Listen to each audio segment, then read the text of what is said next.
प्रधानमंत्री नरेंद्र मोदी ने बेलगाम में राहुल गांधी के राजघराने के बयान पर साधा निशाना। कहा, राहुल को औरंगजेब के अत्याचार नहीं आते याद, केवल भारत के राजघरानों का करते हैं अपमान।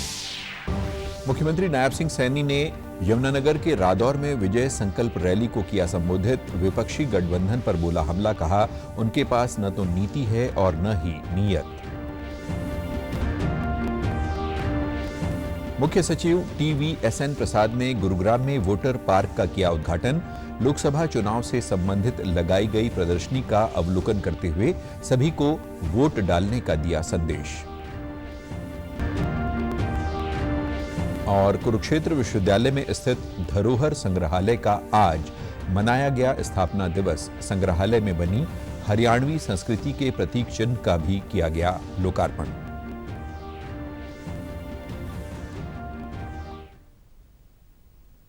नमस्कार, मैं आशुतोष। अब समाचार विस्तार से। प्रदेश में अब मतदान के लिए 1 महीने से भी कम समय रह गया है। तो आइए सबसे पहले नजर डालते हैं तापमान के साथ बढ़ रही देश व प्रदेश की चुनावी हलचल पर।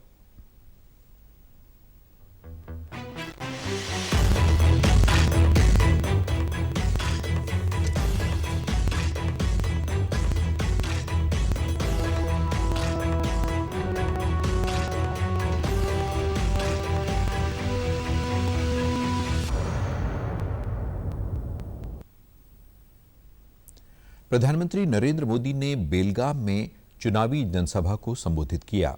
उन्होंने कांग्रेस नेता राहुल गांधी के राजघराने के ताजा बयान पर निशाना साधा। उन्होंने कहा कि कांग्रेस आजादी की लड़ाई को तुष्टीकरण के नजरिए से देखती है। कांग्रेस के शहजादे उसी तरह से देखते हैं कि भारत के राजा अत्याचारी थे। उन्होंने कहा कि राहुल गांधी को नवाबों के अत्याचार याद नहीं आते हैं। भारत जब आगे बढ़ता है, भारत जब मजबूत होता है तो हर भारतीय खुश होता है। लेकिन कांग्रेस देश हित से इतना दूर हो चुकी है, परिवार हित में इतना उलझ गई है कि उसे देश हित की उपलब्धियां अच्छी नहीं लगती। हमारी आजादी की लड़ाई को भी वोट बैंक के नजरिए से, तुष्टीकरण के नजरिए से ही लिखवाया है। और आज भी ये कांग्रेस के शहजादे उसी पाप को आगे बढ़ा रहे हैं। आपने कांग्रेस के शहजादे का एक ताजा बयान जरूर सुना होगा। ये शहजादे का कहना है कि भारत के राजा, भारत के महाराजा ये अत्याचारी थे। ये गरीबों की जमीन छीन लेते थे, जब मर्जी पड़े तब उनका सब हड़प कर लेते थे। वहीं कांग्रेस नेता राहुल गांधी ने ओडिशा के केंद्रपाड़ा में जनसभा को संबोधित किया। उन्होंने अपने चुनावी वादों को दोहराते हुए जनता से वोट मांगे। हमने महिलाओं को सीधा बैंक अकाउंट में पैसा दिया है। कर्नाटक में हमने सीधा महिलाओं को बैंक अकाउंट में पैसा दिया है। यहां पे हमारी सरकार बनेगी तो 2000 रुपए महीने ओडिशा के महिलाओं के बैंक अकाउंट में सीधा हम डाल देंगे। 3000 रुपए बेरोजगार युवाओं के बैंक अकाउंट में जाएगा। 200 यूनिट फ्री बिजली मिलेगी। मुख्यमंत्री नायब सिंह सैनी ने आज यमुनानगर के रादौर में आयोजित विजय संकल्प रैली को संबोधित किया। इस दौरान कुरुक्षेत्र लोकसभा सीट से भाजपा प्रत्याशी नवीन जिंदल सहित अनेक गणमान्य नेता मौजूद रहे। मुख्यमंत्री ने अपने संबोधन में कहा कि भाजपा को हर जगह पूरा समर्थन मिल रहा है और लोग स्वयं बोल रहे हैं कि अब की बार 400 पार। पिछले 10 वर्षों में प्रधानमंत्री नरेंद्र मोदी ने अनेक कार्यों को धरातल पर उतारने का काम किया है। कांग्रेस पर निशाना साधते हुए उन्होंने कहा कि कांग्रेस हर अच्छे कार्य का विरोध करती है। कांग्रेस के पास न तो कुशल नेतृत्व है और न ही साफ नीति व नीयत। देख रहे हैं कौन से रास्ते से किधर जाना है।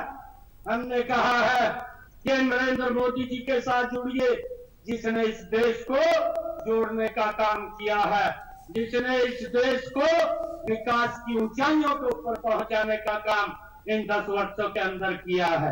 भाइयों, हम देखते हैं इन्होंने 55 साल तक इस देश के ऊपर शासन किया है, परंतु 55-60 सालों के अंदर जो व्यक्ति गरीब था वो गरीब ही होता चला गया। इस प्रकार की इनकी नीति थी, इस प्रकार की नीयत थी। वहीं कुरुक्षेत्र लोकसभा से बीजेपी प्रत्याशी नवीन जिंदल ने कहा कि भाजपा से उनका पुराना नाता है। उन्होंने प्रधानमंत्री को युग पुरुष की संज्ञा देते हुए कहा कि मोदी ने पिछले 10 वर्षों के दौरान अनेक ऐतिहासिक कार्य किए हैं और इन्हीं की बदौलत ही भारत की गरिमा पूरे विश्व में बढ़ी है। जो कि एक युग पुरुष हैं, उन्होंने बहुत से ऐतिहासिक कदम उठाए।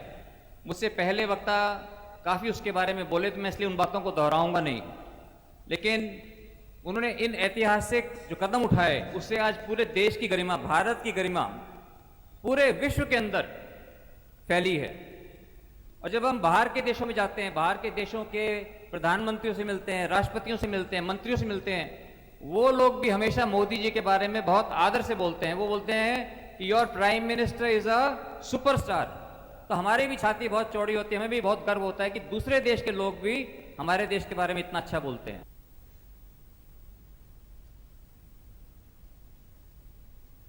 मुख्यमंत्री नायब सिंह सैनी ने कल नूंह के पुन्हाना में आयोजित विजय संकल्प रैली में बतौर मुख्य अतिथि शिरकत कर जनसभा को संबोधित किया।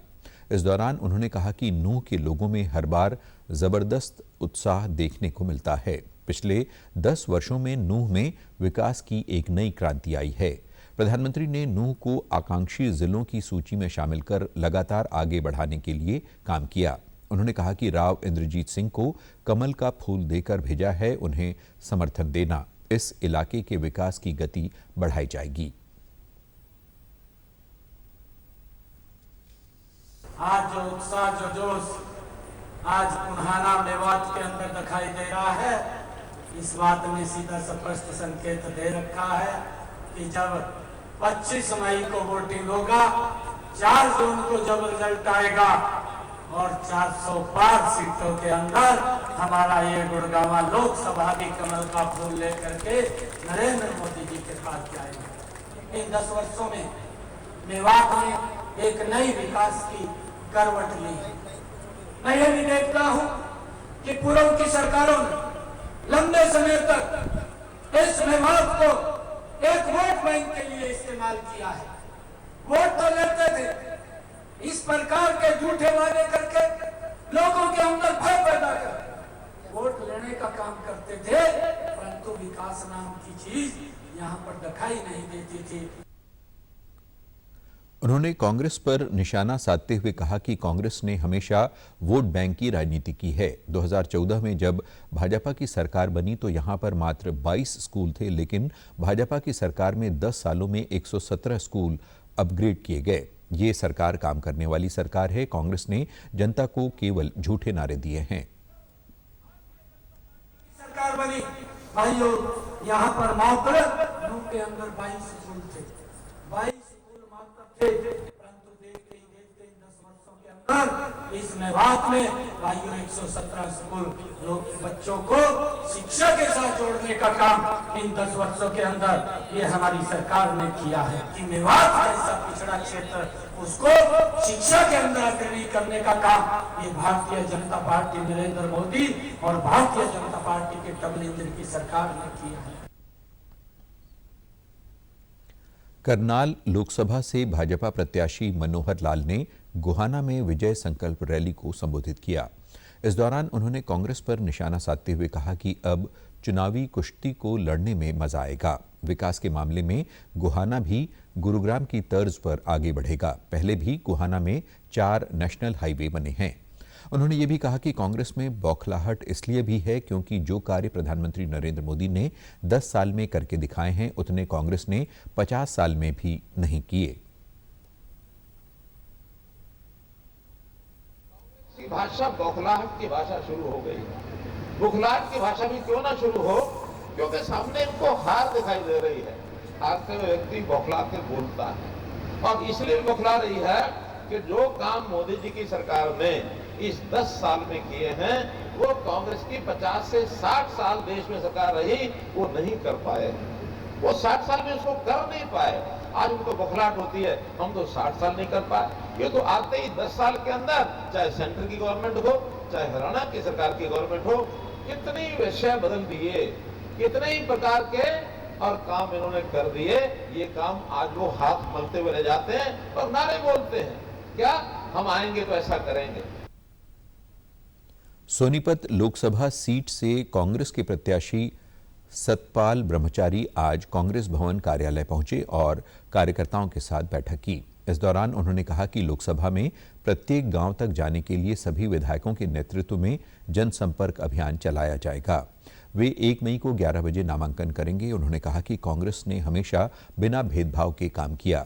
सोनीपत लोकसभा में उन्हें जनता का भरपूर समर्थन मिल रहा है।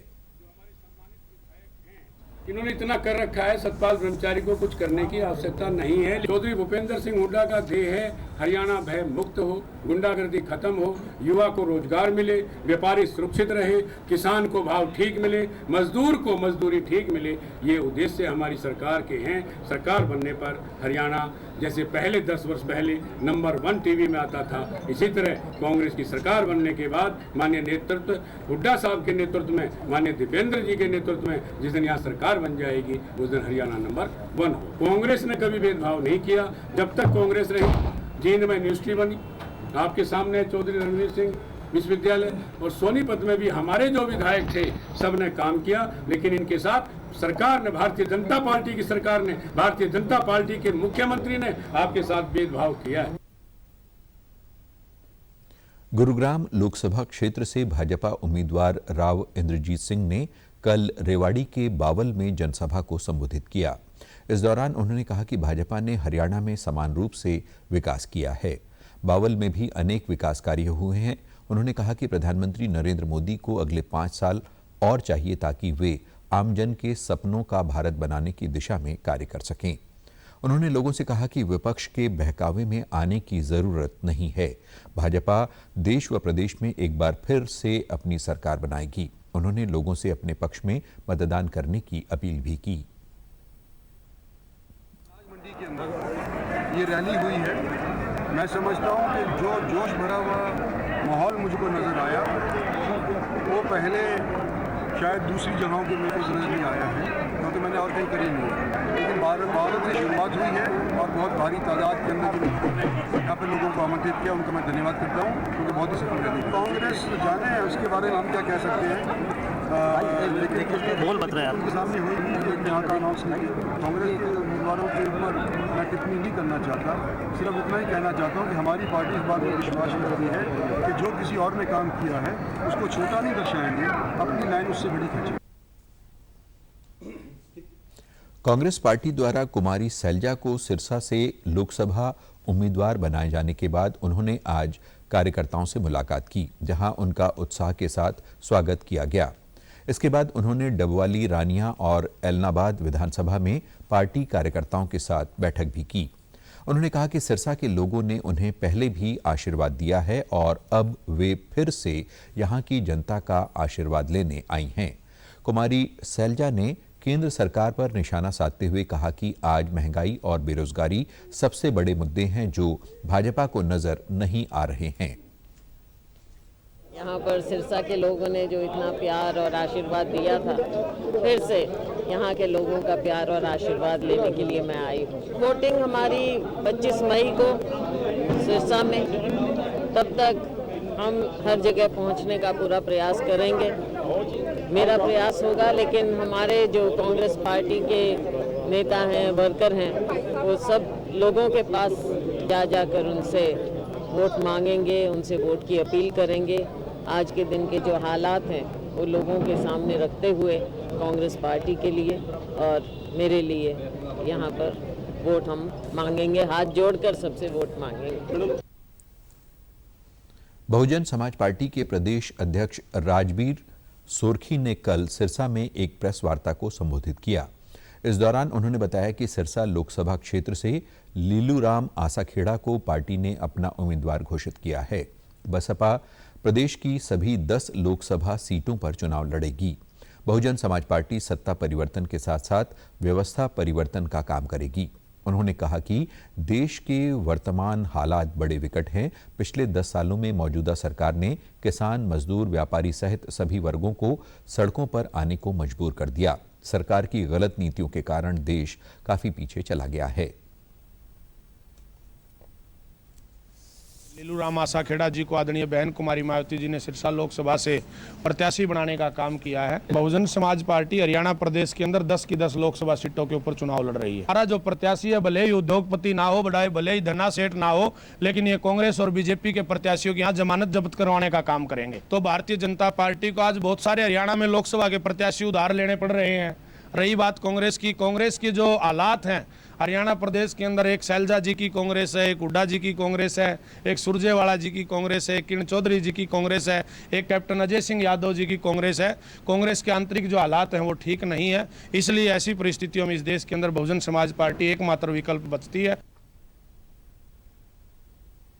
हिसार लोकसभा सीट से कांग्रेस प्रत्याशी जयप्रकाश कल देर शाम रोड शो करते हुए कांग्रेस भवन पहुंचे। यहां पत्रकारों से बातचीत करते हुए उन्होंने कहा कि कांग्रेस चारों ओर से मैदान में आ गई है। पार्टी ने लोगों की मांग और मेरिट के आधार पर सीटों का वितरण किया है।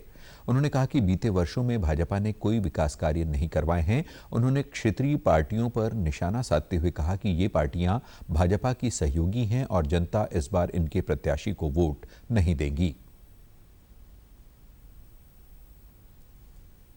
आज सारी जनता कहती है कि भाई अब की बार कांग्रेस पार्टी ने बहुत मेरिट पे टिकटें दी है। जो मेरिट का नाम चला, विनेबिलिटी की बात चली, लोगों की इच्छा और आशाओं के अनुसार जो कैंडिडेट दिए, तो आज उसकी वजह से ही लोगों में इतना उत्साह था। 10 घंटे मेरे ख्याल में 50 किलोमीटर सफर तय हुआ, 10 घंटे। तो मैं आभारी हूं हिसार पार्लियामेंट क्षेत्र की मतदाताओं का, जनता का और हमारी पार्टी की हाईकमान। और हमारी लड़ाई भाजपा से है, किसी परिवार से नहीं। परिवार में परिवार की लड़ाई तो उनकी है, हमने उनकी लड़ाई से क्या लेना देना। हम तो ये कहते हैं कि जो भी आज कांग्रेस पार्टी के सामने उम्मीदवार आता है, चाहे नेलो का हो चाहे जेजेपी, वो बीजेपी के लिए काम करते हैं। लोग मुझे रास्ते में कह रहे थे, बोला जेपी साहब चिंता ना करें, हमने बेरा पट लिया, लोक दल जेजेपी भी उम्मीद खातर काम कर, हम छोड़ दिए। वहीं अंबाला लोकसभा सीट से प्रत्याशी वरुण चौधरी मुलाना आज पंचकुला पहुंचे। यहां उन्होंने प्रेस वार्ता में कहा कि हर चुनाव रणनीति के साथ ही लड़ा जाता है।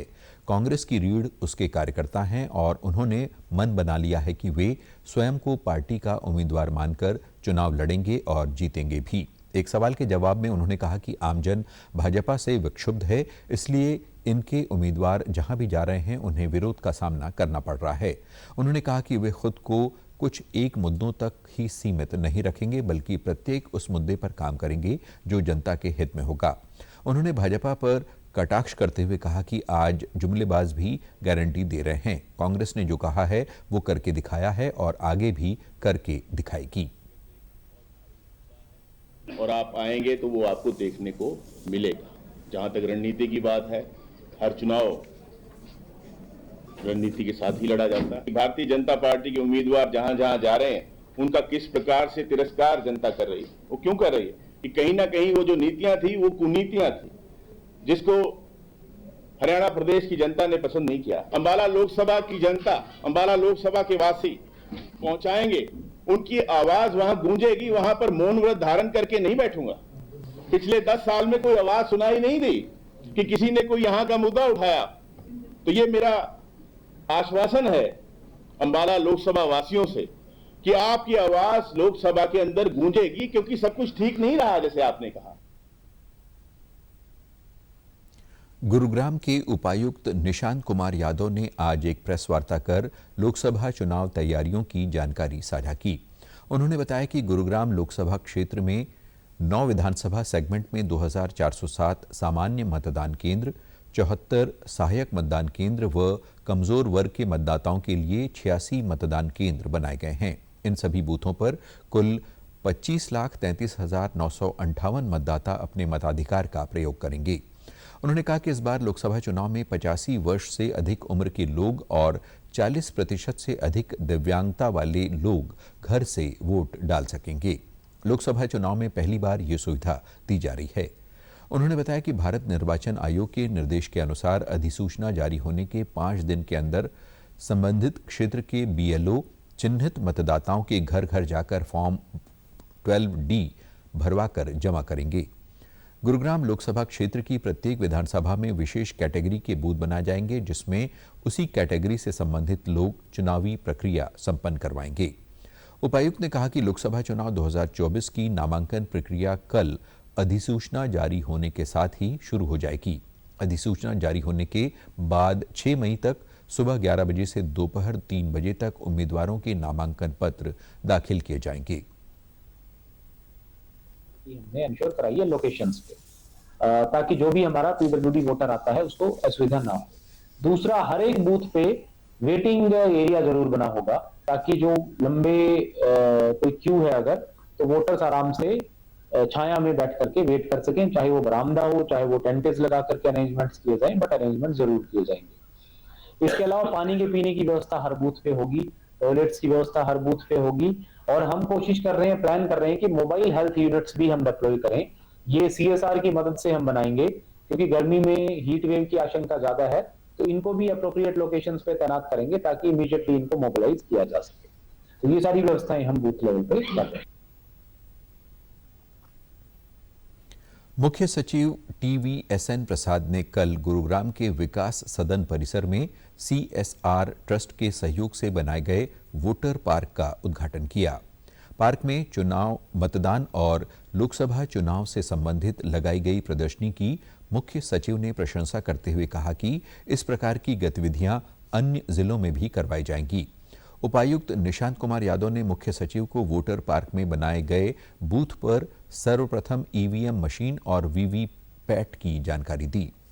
मुख्य सचिव ने यहां बनाए गए सेल्फी पॉइंट पर हाथ में स्लोगन पट्टिका लेकर फोटो खिंचवाई। उन्होंने सभी नागरिकों को वोट देने का संदेश देते हुए वॉल पर पेंट से स्वीप वेल्डन का स्लोगन लिखकर जिला प्रशासन का उत्साह बढ़ाया। इस दौरान लोकसभा चुनाव के लिए बनाए गए जिले के ब्रांड एम्बेसडर मशहूर सिंगर MD देसी और नवीन पुनिया ने जोशीली प्रस्तुति दी। 2 अन्य ब्रांड एम्बेसडर युवा शतरंज खिलाड़ी तनिष्का कोटिया व सुभाष बिश्नोई को मुख्य सचिव ने सम्मानित किया। उन्होंने उपस्थित नागरिकों व खिलाड़ियों को 25 मई को अधिक से अधिक संख्या में वोट देने की शपथ दिलवाई। उन्होंने जिला प्रशासन की सराहना करते हुए अधिकारियों को निर्देश दिए कि बुजुर्ग और दिव्यांग मतदाताओं को सभी सुविधाएं सुलभ होनी चाहिए और जो युवा पहली बार मतदान करेंगे उनका उत्साह बढ़ाया जाना चाहिए। मुख्य सचिव ने लोकसभा चुनाव के मद्देनजर कल गुरुग्राम से पंचकुला, फरीदाबाद, झज्जर व सोनीपत के उपायुक्तों व पुलिस अधीक्षकों के साथ बैठक की। मुख्य निर्वाचन अधिकारी अनुराग अग्रवाल, ADGP CID आलोक मित्तल, आबकारी विभाग के प्रधान सचिव देवेंद्र कल्याण चंडीगढ़ से वीडियो कॉन्फ्रेंस से बैठक में शामिल हुए। इस दौरान मुख्य सचिव ने सभी अधिकारियों को अवैध शराब तस्करी पर कड़ी निगरानी रखने के निर्देश दिए। मुख्यमंत्री नायब सिंह सैनी ने कुरुक्षेत्र स्थित गीता ज्ञान संस्थान में पहुंचे, जहां उन्होंने गीता मनीषी ज्ञानानंद महाराज से मुलाकात की। मुलाकात के बाद पत्रकारों से बातचीत में मुख्यमंत्री ने कहा कि कांग्रेस के शासनकाल में लोग बुनियादी सुविधाओं से वंचित थे। भाजपा की सरकार ने पिछले 10 वर्षों में किसानों को करोड़ों रुपए का मुआवजा दिया है। घरों में स्वच्छ पेयजल पहुंचाया गया है। साथ ही सरकार ने शिक्षा, स्वास्थ्य और रोजगार पर भी पूरा ध्यान दिया है। उन्होंने कहा कि भाजपा के शासन में आम आदमी का जीवन सरल, सुगम और सुरक्षित हुआ है। भारतीय जनता पार्टी की इन्हीं उपलब्धियों के आधार पर जनता अब तीसरी बार नरेंद्र मोदी को प्रधानमंत्री के रूप में देखना चाहती है। कांग्रेस के समय के अंदर आज गर्मी का पीक का मौसम है, अरे बिजली नहीं मिलती थी, गांव के लोग तड़पते रहते थे, शहर के अंदर कट लगते थे। क्या हालात कांग्रेस के समय के अंदर थे, परंतु आकर के हमारी सरकार ने, मनोहर लाल जी ने अलग से एक योजनाबद्ध तरीके से 24 घंटे बिजली देने का काम किया।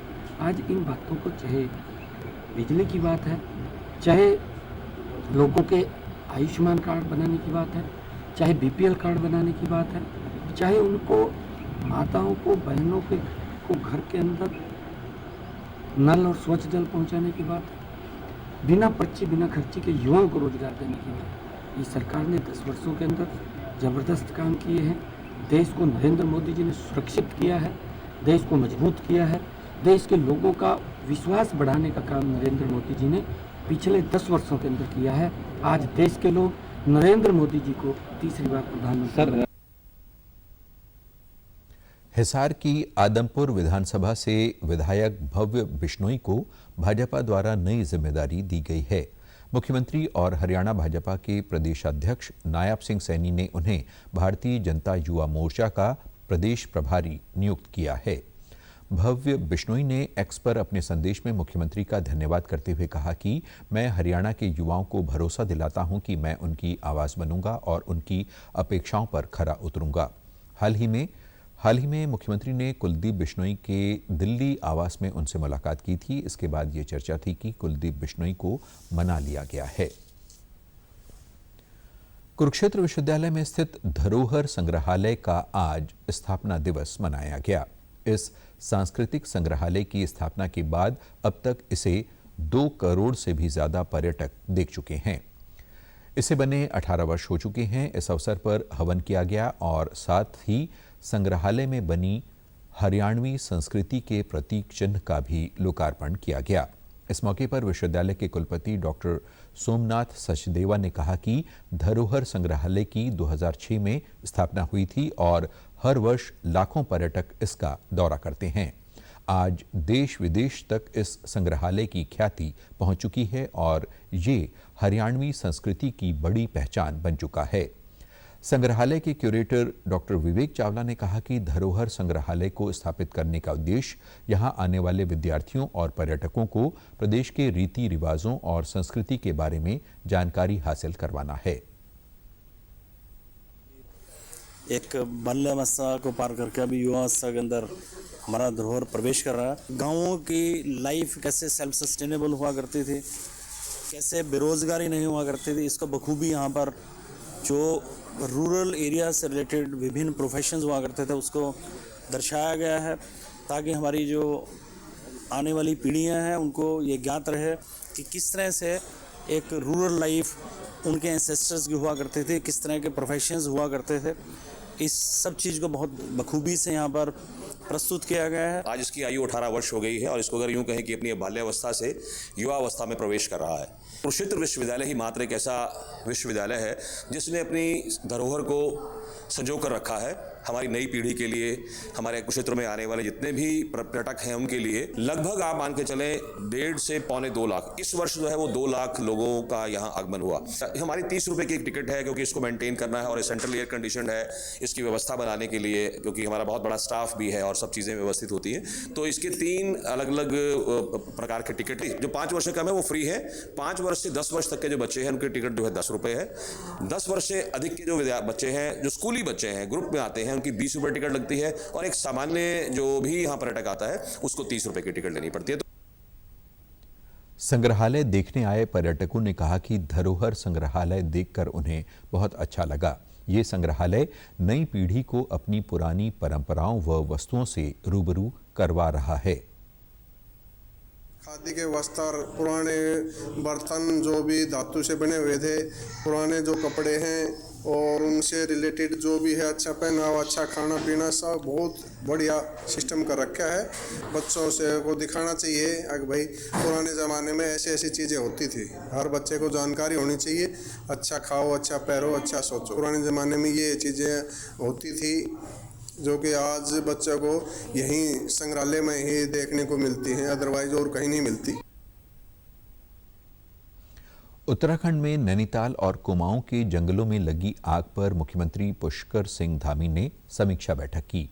उन्होंने वन विभाग के अधिकारियों के अवकाश रद्द किए और सभी विभागों को अलर्ट मोड पर रहने को कहा है। उन्होंने कहा कि ऐसी घटनाओं को रोकने के लिए सूचना तंत्र को और मजबूत किया जाए और क्विक रिस्पांस टाइम कम से कम किया जाए। उन्होंने जंगलों में लगी आग के प्रभावी रोकथाम के लिए स्थानीय स्तर पर लोगों का सहयोग लेने की भी बात कही।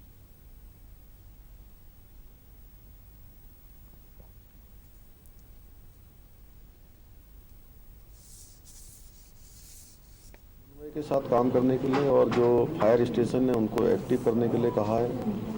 युवक मंगल दल, महिला मंगल दल, स्वयं सहायता समूह और स्थानीय स्तर पर जो लोग जंगलों के समीप रहने वाले हैं सबका सहयोग लेने के लिए भी कहा है। और छुट्टियां सबकी इस समय वन विभाग की कैंसिल कर दी गई हैं। सभी को कह दिया है कि छुट्टियां हर हाल में कैंसिल, सिवाय मेडिकल के अलावा कोई जो है छुट्टी पर नहीं जाएगा। इससे पहले मुख्यमंत्री ने हवाई सर्वेक्षण कर नैनीताल और उसके आसपास के वन क्षेत्रों में लगी भीषण आग का जायजा लिया। नैनीताल के जंगल में पिछले 36 घंटे में लगी आग पर काबू पाने के लिए भारतीय वायुसेना और भारतीय सेना का अभियान जारी है। आग को नियंत्रित करने के लिए IAF Mi-17 हेलीकॉप्टर द्वारा पानी का छिड़काव किया गया। मुख्य सचिव TVSN प्रसाद ने कल गुरुग्राम के ताऊ देवीलाल स्टेडियम में 67वीं SGA-FI national basketball championship under 17 का शुभारंभ किया। 30 अप्रैल तक होने वाली इस प्रतियोगिता में देश के 28 राज्यों, 8 केंद्र शासित प्रदेशों सहित 8 विभिन्न शैक्षणिक बोर्ड की कुल 44 टीमें अपना खेल प्रतिभा का प्रदर्शन करेंगी। मुख्य सचिव ने देश भर से आए खिलाड़ियों को शुभकामनाएं देते हुए कहा कि सभी खिलाड़ी सौभाग्यशाली हैं कि वे हरियाणा में खेलने आए हैं। उन्होंने कहा कि हरियाणा की मिट्टी में कुछ खास बात है। जितने भी खिलाड़ी यहां खेलने आते हैं वे वैश्विक स्तर पर अपना परचम जरूर लहराते हैं। मुख्य सचिव ने कहा कि उन्हें पूरी उम्मीद है कि इस प्रतियोगिता के खिलाड़ी भी वैश्विक स्तर पर अपनी प्रतिभा का लोहा अवश्य मनवाएंगे। मुख्य सचिव ने कहा कि हरियाणा प्रदेश हैप्पीनेस इंडेक्स को बढ़ाने की सोच के साथ आगे बढ़ रहा है, जिसमें इस प्रकार की आयोजन प्रमुख माध्यम हैं। समाचारों में आज इतना ही। नमस्कार।